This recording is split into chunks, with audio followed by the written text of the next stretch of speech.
Hey guys, Jeff here, and in today's video we're going to show you 4 different ways to get rid of old nasty wallpaper. Let's get peeling. So I guess the easiest way to talk about removing wallpaper is this. It's like a lottery. Sometimes you win, sometimes you lose. Okay, so most of the drywall that's done out there is simple. It's a paper scenario, and so you've got a paper face, okay? And really all you got to do is find a piece of it, and the paper should peel off of the backing. All right, this becomes the easiest way to get rid of this stuff. Just use a 4 or 5 inch putty knife like this. You can get in behind it and you can peel it off of the adhesive paper. So you'll see that wallpaper is a 2-part component. It's the backing paper where the adhesive is on the other side, and then there's the face.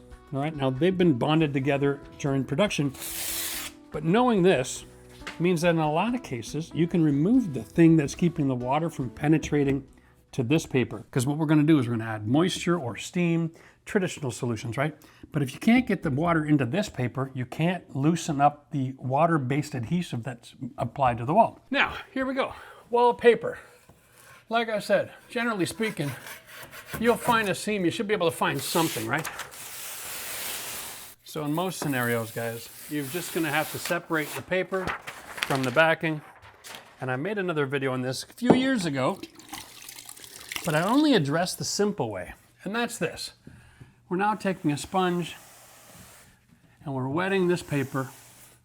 We're introducing moisture to the face of this paper so that it'll transfer to the back side, meet up with that water-based adhesive that's holding this to the wall, okay?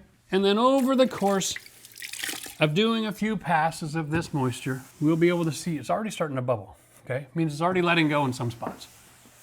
All right, now anybody can use a sponge.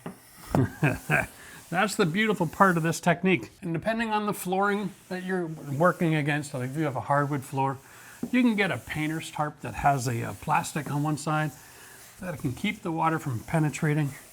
You can put down towels. You can even go out and buy one of the steam machines that we're going to use a little later on for a different, more difficult process. Okay, and that'll give you all the flexibility you need for the environment you're working in to maintain control. Now, I've wet that, what, 3 times so far? We're going to see how lucky we are and see if this is going to come off. All right, we'll just try over here. Okay, you see that? It's not coming off without a fight yet.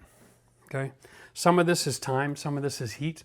So if you use warm water, it'd be more effective. I'm using cold because that's just the scenario that I'm dealing with. Cold or hot, they'll both work. The more water you can get to stay on this wall, the faster this reaction happens. Now this is really not putting up a fight. Okay? This is what you want. Use a nice 5 or 6 inch wide knife. And the way I'm doing it, if you can see, I've got my knife and it's going on the wall, but I'm pushing like this. I'm trying to keep the blade tight to the wall. I don't want to be at it too aggressively because I don't want to take out chunks of the wall. So by keeping it tight with this hand, great control, not damaging the wall.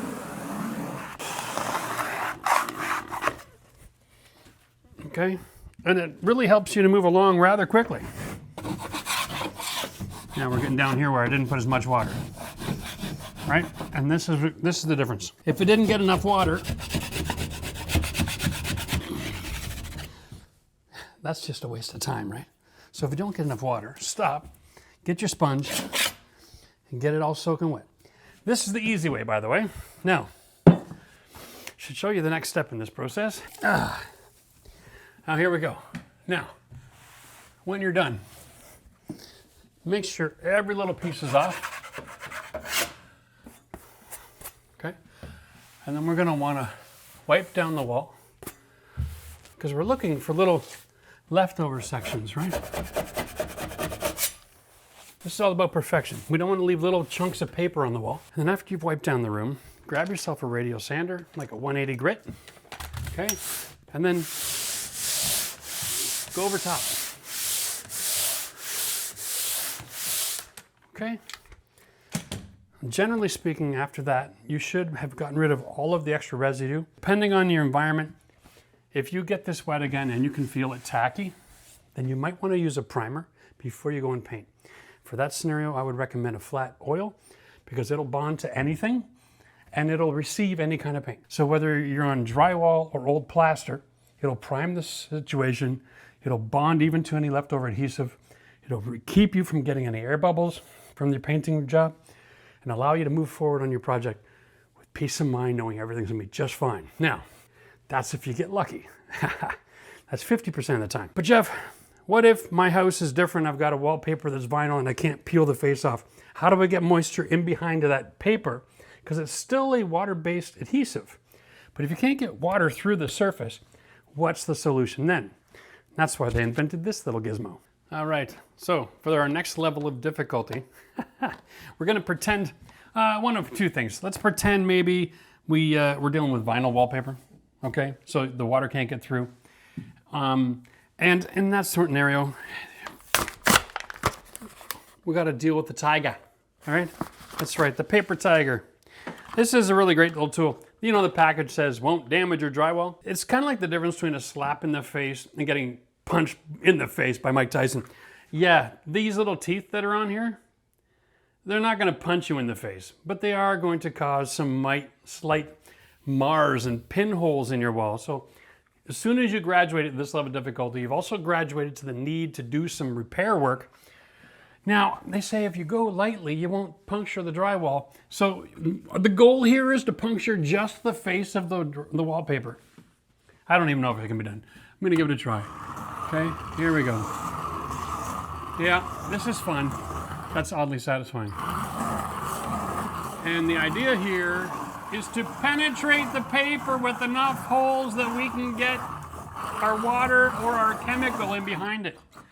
So, just for fun, I'm gonna do a test. I'm gonna go water here, and I'm gonna go the chemical here, all right? Give it a good scuff. Now, this is the stuff here. All right, so here's my seam. I'm just gonna spray the chemical on here. It actually says on the package that it works in conjunction with this product right here. Over here, we're gonna come back with our pail and our sponge. Okay. We're gonna see either of these is more effective than the other. Now again, the whole goal here, okay, is to just get the face of the wallpaper off. Now we already know that this is gonna come off without too much difficulty. Here we are.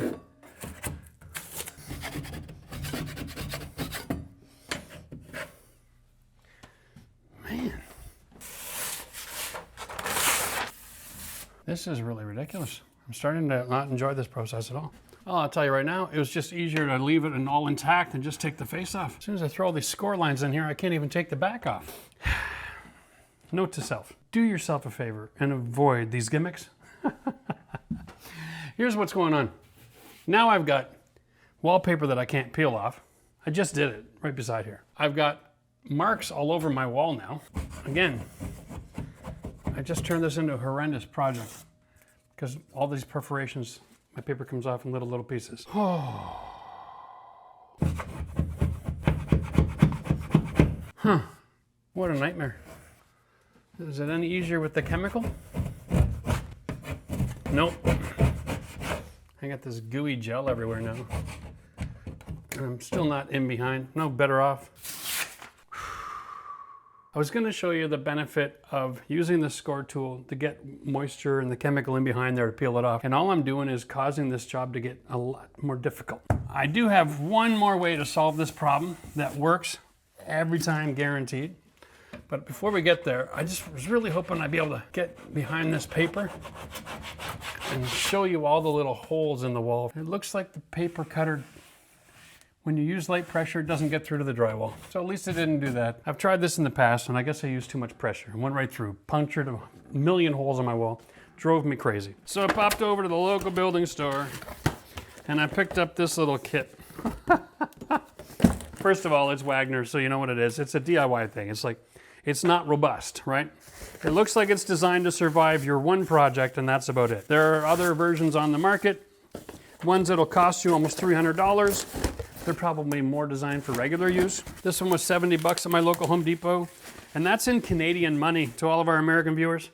So that probably means around 45 or 50 for you guys. Here we go. I'm just gonna unpack this thing, throw some water in, plug it in, and off we go to the races. Yeah, plug it in, use warm water, good. Okay, so there are two little steam compartments here that connect to the hose. Small spaces and large spaces. This is the hose. That's gonna be wonderful to work with. Well, let me get this filled up with hot water and I'll be right back. Okay, so we're in business and this actually works. So what we're gonna do is I've got a scored area here. I'm gonna try working with the face first, and then we're gonna try working with the paper. We'll see what the difference is between the original technique of just peel the sheet and then soak her down. Hopefully this is more effective. I'm just gonna hold it on there, force a lot of steam in through those little tiny holes. Oh, she's warming up something fierce. I love it. All right, that's about 10 seconds. All right, let's see if that makes a difference.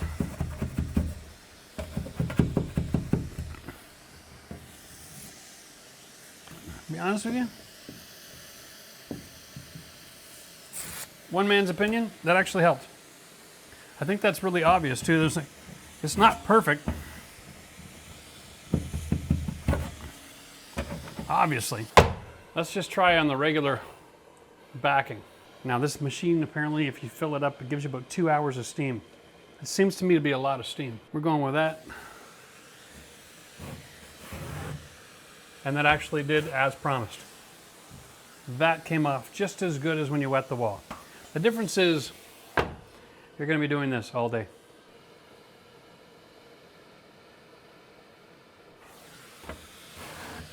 Let me know in the comment section if you think this is going to be faster, or if you could just peel all the paper off from the room and then sponge the room a few times. But at least it works.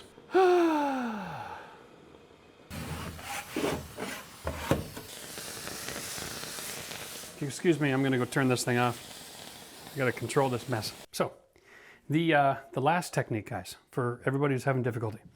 There's one thing we didn't show here today is that is if you have a plaster wall. I'm talking old school, like turn of the century plaster, right? They make a wallpaper scraper removal tool, and it's a yellow handle, comes about 1.5 feet long, and the head of it is on an angle, okay? And it puts in a 6-inch razor blade on that. And what you do is you hold that big handle and you can carve 6-inch swipes out of the wall up against the plaster. That's really effective. My family bought a 1905 banker's house in Cambridge, Ontario, way back in the day. One of the first renovations I was ever on. And I removed all of the wallpaper on that plaster house in 6 rooms. Didn't even get paid. Those days are over. It works if you have plaster. Now, in every other scenario, I want you to follow this process. If you have wallpaper that doesn't come off easy, and it's going to cause you blood, sweat, and tears, consider the following. Don't remove it. Work with what you got. All right? Now here's the concept. Drywall is basically gypsum compressed between paper. And all you've done by adding this paper is reinforce that so it doesn't crack. It's not an enemy. You don't like what you're looking at. You've got all these seams. Like, Jeff, how do I make that work? I'm going to show you my process right now. Take your Olfa knife, which every one of you should have bought by now, because this is one of the best tools in the toolbox. And you simply go along all these seams, okay, and you slice off the ridge. It may not peel off, but it'll slice off, okay? Now, you're going to be exposing a variety of different things. Some of this is the wallpaper coming off. Some of this is just the edge. Some of this, nothing at all is going to happen, okay? But the idea here is get everything out of the way that isn't bonded really well. Again, in the inside corners, take your knife, and I want you to cut about 1/2 inch back from the edge with the tip on each side, because the corner is not going to be bonded very well. They always go around those corners with a rounded kind of attitude. Okay? Now you can cut right down the middle. And now we can remove that, okay? There we are. Remember, as long as it's bonded really well and it's not moving, there's no space in behind it, it's okay. if it's got any movement or if it's can be removed, then remove it. All right. Now we are ready to go to the next level, which is to prime this so that you can actually put a skim coat of drywall mud over top of it. And I know you're thinking, oh, that seems like a lot of work. Now we're talking about drywall. It's just drywall. And if you use the tools and show you in this next step, it's going to be so simple for you. You're going to thank me, because repairing a wall in a lot of cases it's easier than removing it. Remember, even once you've removed all this, you still have some repairs to do. So you're going to have another day of some sort of patching compound, some sort of sanding technique. My system is fast, it's quick, and it gives you a level 5 finish. And for everybody who's new to the channel, here's one of my favorite products on the whole planet. Odorless Zinsser. It's a flat oil paint with almost 0 VOCs. Like, incredible. I use this stuff. It's 80 bucks a gallon. It's the best primer on the planet because it can prime everything, right? Every scenario I ever run myself into, whenever I'm concerned about the building science or how old a house is and what am I dealing with, is there lead, is there asbestos, whatever it is. Flat oil is an encapsulating paint, and it will guarantee bond to any substrate, any surface in your entire house, which is why I love it, including wallpaper. Now, if you're taking off wallpaper from 1975 like I am, you don't have to be concerned about getting this on the ceiling. Okay? You're painting your whole house. That's the way that's going to be. You're already committed, okay? But what we're doing is we're not painting the wall, we're priming the wall. We're making sure that whatever glossy surface is on that paper, whatever dirt might be on that paper, whatever cigarette smoke might still be in that paper from the late 70s, when everybody used to have a cigarette for breakfast. Listen, this is the way it is, right? If you want a guaranteed program, you get yourself a setup like this, and you prime your walls with this product, and then we're going to show you how to skim coat. Now, I kind of got organized today, and I set my studio up here kind of like a television food show. So let's just go to the oven and pull out the finished casserole, and I'll show you how to skim coat a wall. So here's my prime wall, and you can tell. You can see the little cutouts where I got the loose paper off. All right, this is the same flat oil. It took about an hour and a half to dry up. Now, you can use this in any situation where you have wallpaper over plaster, wallpaper over drywall that was never painted, wallpaper over a flat paint, right? It's really difficult to get off. That's why I recommend, if you're going to go wallpaper on a surface, guys, paint your wall with an eggshell acrylic first, because then there's something to stop the water from penetrating into the drywall when you're trying to wet the backing, and it'll lift off so much easier, okay? This is obviously over a flat paint, and so the water just continues to travel right into the drywall during that whole wetting process. Anyway, take a bottle of water, take your mud. Let me show you what to do. In case you're not familiar, this is just a box of mud, and I'm gonna add some water. We're gonna thin this down pretty good here, okay? If you don't have a mixer and you're gonna be doing some skim coating, go get one. You can use another drill, but they're gonna burn out if you do too much at a time.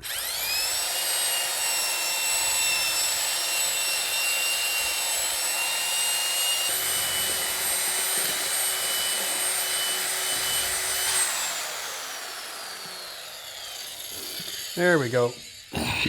Now that's going to mix up your mud into a nice whipped up like substance. Nice and creamy. Looks like a Wendy's Frosty. Yeah, baby. All right, now we're going to put this on our hock. And the secret here when you're doing skim coat is keep it clean. Don't let your mud dry out, all right? Now, because I'm just doing a small area, I'm not going to worry about it, but generally speaking, I would use it in a pail with a lid. And every time I finish loading up my hock, I'll throw that lid back on, make sure all the sides are clean, okay? So for today's purpose, do as I say, not as I do. We're just trying to take advantage of this 1974 house. It's a new project for Everhome. Trying to take advantage of the opportunity to treat this like a canvas, to do some of these videos before we tear it all apart. Because that is the plan. We're gonna tear it apart and rebuild it from scratch. Anyway, here we go. Here's how you skim coat. Now, we don't need a lot of mud. Okay, obviously we need enough mud on here to at least cover the surface. Okay. What we're looking for is somewhere in the area of a 1/16 to an 1/8 of an inch. Okay, and the flatter the wall, the easier this gets. obviously. All right. Now there's two stages. One is the application, and then the second stage is the removal of the excess mud. So we're going to show all that to you right now. Skim coating is a very effective way to make a wall look brand new. And as long as you've removed all the loose material and you've primed with a flat oil, you're actually in better condition now than when you're brand new drywall. All right, here we go. Here we are. I'll notice I'm taking off too much in the middle, so I'm going to go put it back on again. Remember, nobody builds a flat wall. I don't care what generation you're dealing with. The building materials that we use dictate to us that the walls can never be flat. It's our job to make them appear flat. So when you're skim coating, be easy on yourself and adjust your expectation so you don't get frustrated. Here we go, we're almost there.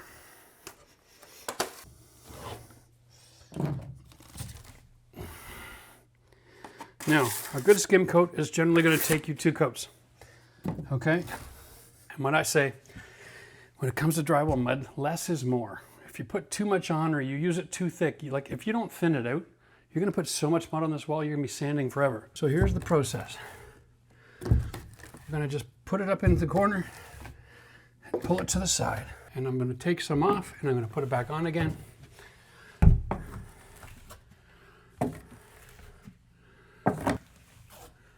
Okay, we're getting close. And I'll do it here. All right, that has got me really close. So what I'm going to do now is I'm going to take all this extra mud, set it to the side. I'm going to show you the next tool. That's this. Okay, now they come 2 foot, 3 foot, 4 foot. You'll find as a homeowner that a 24 to 30 inch is a really nice size. Here we go. We'll set this in the corner, up against the ceiling, and we're going to add some just gentle pressure. Come across. Now you notice I got a little wrinkle here. Go back, put a little bit more pressure in there. Okay, there we go. Smooth as a baby's butt. Now, the way we handle the ceiling is you go flat to the ceiling. Gets rid of the extra material, and then you come back with the handle close to the wall. Pressure just at the top, and you smooth that out. Okay, and you're going to want to leave that like that until after it's dry, and then we give it a nice light sand. Whenever you have extra material, you can sand it off. Whenever you have a hole, you got to fill it. That's the basic rule. So if you got extra, you sand it. If you don't have enough, you fill it. Now for here, we're going to start just below this area. We're going to get this wall filled nice first. That looks pretty good. I got something here that needs a fill. Throw a little extra material there. And pull. Now, the reason I started a little low on purpose is so that I can come back and then melt these 2 joints together to reduce the level of sanding that's necessary in between these coats. Nice and easy. Okay, almost invisible, isn't it? Let's go down here now. Widen out your hands, decent pressure. Looks good, but I got a couple of air bubbles here. That means there's too much mud. I need more pressure to reduce the amount of mud on that wall. Okay, so you just keep your eye out for those air bubbles, and it'll tell you if you have too much mud on there. Further down. And then one along the ground.